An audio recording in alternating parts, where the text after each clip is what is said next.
doing the show for NBC. It's called Breakthrough with Tony Robbins.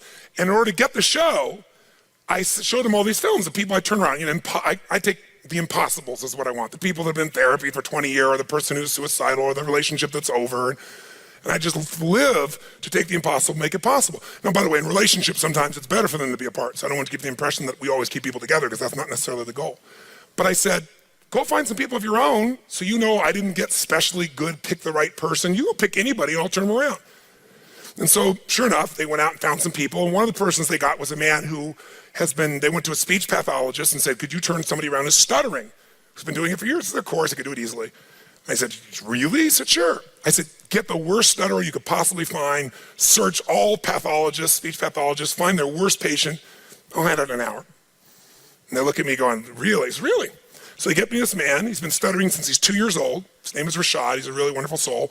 About 30 years old. Some of you met Rashad. Some of you know what I'm talking about, right? Some people are clapping. It's because he came to an event. They got to see this man. And so they sent me to see, they brought him to see me. Guy's been stuttering since he's 2. It'd take him like 3 minutes to say his name. He's like this, going like this. And I'm sitting there very patiently, right?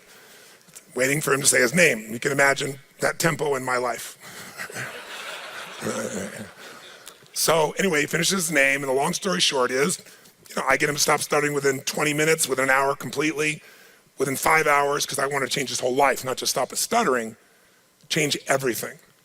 And I got him to remember a moment in his life when he started stuttering. And he couldn't remember. I said, what's the earliest memory you have in life? By the way, how am I influencing him right now?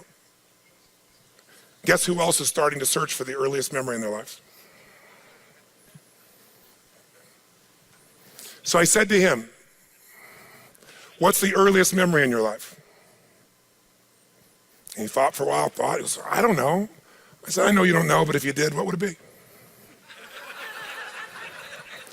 And he finally says, I was 2 years old.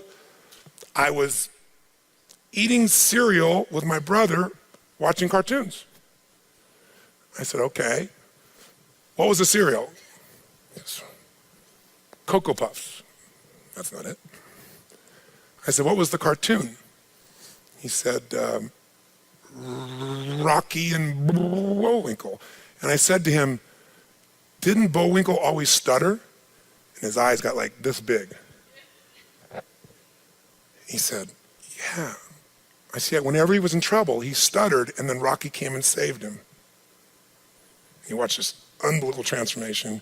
I said, something happened before that day, because whenever someone has locked down that day, you have a memory before it, you just blocked it. And I eventually got him to remember the night before his father had brutally beat his mother. And then he didn't know what to do when he was watching Rocky and Bullwinkle, and he started stuttering. And sure enough, Rocky comes to the rescue. His dad stopped beating his mother because he had to deal with his son stuttering out of control. So unconsciously, he became the problem, so the father had to focus on him instead of beating up his wife/mother. I said, that worked really well for a 2-year-old, Rashad, but not very good for a 30-year-old, Rashad. Does it? Is that what you want? All of it is setting something up and asking the question. Anyway, the transformation was incredible. The next day, the reasons people clapped in the room is, the transformation was amazing. I had him find a part of himself that was like a warrior, because he was kind of a beat down guy, and he got up in front of 5,000 people and just took the place. It was like, if NBC had not found him, they thought for sure he was a plant, that I'd done this thing, because he looked like an evangelist speaker, and I didn't tell him anything except, I'm probably going to call on you tomorrow. All right, that's all I told him. He took the stage, and then I brought him a Date with Destiny, and I picked him for the most difficult process in Date with Destiny, and no one in the room who wasn't in at the first seminar knew, no one could tell he ever stuttered.